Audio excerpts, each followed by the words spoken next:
নমস্কার বন্ধুরা, তিয়াসাস রেসিপিতে সকলকে স্বাগত জানাই। আজ আমি আপনাদের সঙ্গে এক সবজি পরোটার রেসিপি শেয়ার করতে এসেছি। শীতের কিছু সবজি দিয়ে কিভাবে ঝটপট পরোটা বানিয়ে নেওয়া যায় সেটাই আজকের ভিডিওতে আমি আপনাদের দেখাবো। রোজ রোজ প্লেন রুটি খেতে ভালো না লাগলে এভাবে পরোটা বানিয়ে খেয়ে দেখবেন, খেতে খুবই ভালো লাগবে। এটা আপনারা চিকেন কষা, আলুর দম, মিষ্টি যে কোনো কিছুর সঙ্গেই খেতে পারবেন। আবার এই পরোটাটা শুধু মুখে খেতেও খুব ভালো লাগে। ভিডিওটা স্কিপ না করে প্রথম থেকে শেষ পর্যন্ত দেখুন। আশা করি রেসিপিটা অবশ্যই ভালো লাগবে। তবে আসুন দেখে নেওয়া যাক এই রেসিপিটা আমি কিভাবে বানাই।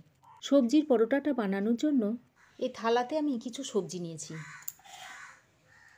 গাজর একটু গ্রেট করে, এটা বাঁধাকপি একটু গ্রেট করে নিয়েছি। 4টে বিনকে আমি এরকম থেতো করে নিয়েছি। একটু ফুলকপি গ্রেট করে নিয়েছি। আর কিছু পালং পাতা কুচিয়ে নিয়েছি, মিহি করে কুচিয়ে নিয়েছি। এবার একটা বড় বাটির মধ্যে সবজিগুলো একে একে দিয়ে দিচ্ছি।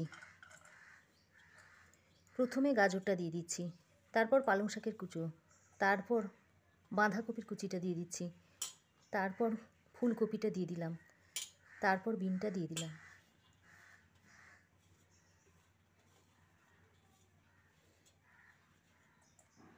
এবার স্বাদ মতো একটু নুন দিয়ে দিচ্ছি,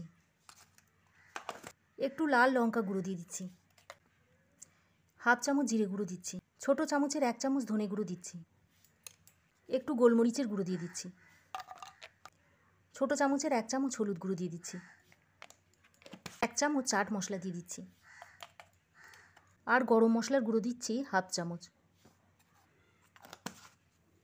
মশলাগুলো দিয়ে সবজির সঙ্গে খুব ভালো করে মিশিয়ে নিচ্ছি। একটু চেপে চেপে মিশিয়ে নিতে হবে।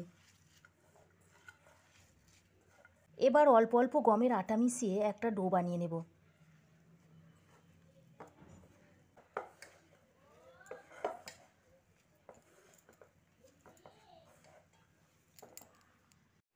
আরও একটু গমের আটা দিয়ে দিচ্ছি। তারপর সামান্য সামান্য দুধ দিয়ে একটা সফট ডো তৈরি করে নিচ্ছি। আপনারা এটা জল দিয়েও মেখে নিতে পারেন, তবে দুধ দিয়ে মাখলে খেতে খুবই ভালো লাগে।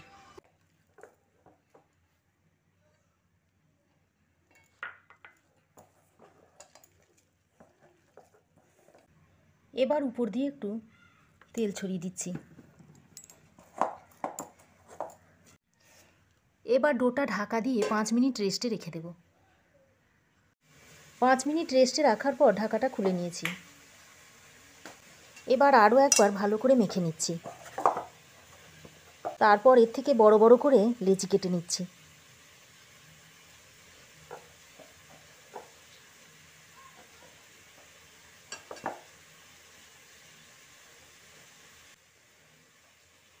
মোট 4টে লেচি কেটে নিয়েছি। গোল বলের শেপ দিয়ে নিচ্ছি। দেখুন, লেচি দিয়ে 4টে বল তৈরি করে নিয়েছি। একটা গোল বল নিয়ে শুকনো গমের আটা ছড়িয়ে দিচ্ছি, দিয়ে একটু মোটা করে বেলে নেব। দেখুন, ঠিক এরকম মোটা করে বেলে নিয়েছি। এবার একটা পাত্রে রেখে দিচ্ছি। এভাবে সব পরোটাগুলো বেলে নেব।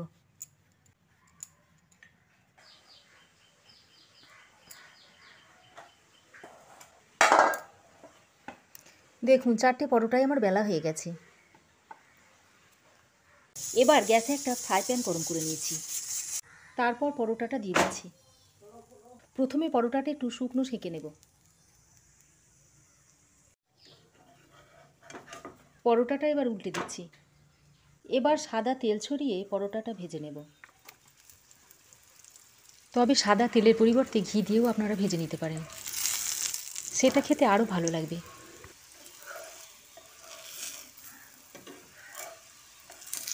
পরোটাটা এভাবে উল্টে পাল্টে ভালো করে ভেজে নিতে হবে। পরোটাটা ভাজা হয়ে গেছে, তুলে নিচ্ছি। আরও একটা পরোটা দিয়ে দিচ্ছি। এভাবে সব পরোটাগুলো ভেজে নেব। সব কটা পরোটাই আমার ভাজা হয়ে গেছে। একটা পরোটা ছিঁড়ে দেখাচ্ছি, দেখুন। রেসিপিটা কেমন লাগলো কমেন্ট সেকশানে অবশ্যই একটা কমেন্ট করে জানাবেন। আশা করি ভালো লেগেছে। ভালো লাগলে একটা লাইক ও শেয়ার করবেন। পাশে থাকা বেল আইকনটা অবশ্যই প্রেস করবেন, তাহলে আমি যখনই কোনো নতুন ভিডিও আপলোড করব তখন সবার প্রথমে নোটিফিকেশান আপনার কাছে পৌঁছাবে। আর আমার চ্যানেলে এরকম নিত্য নতুন রেসিপি পেতে চাইলে প্লিজ চ্যানেলটা সাবস্ক্রাইব করার অনুরোধ রইল। আজ এ পর্যন্তই। আবার দেখা হবে নতুন কোনো রেসিপি নিয়ে নেক্সট এপিসোডে। সে পর্যন্ত ভালো থাকবেন, সুস্থ থাকবেন।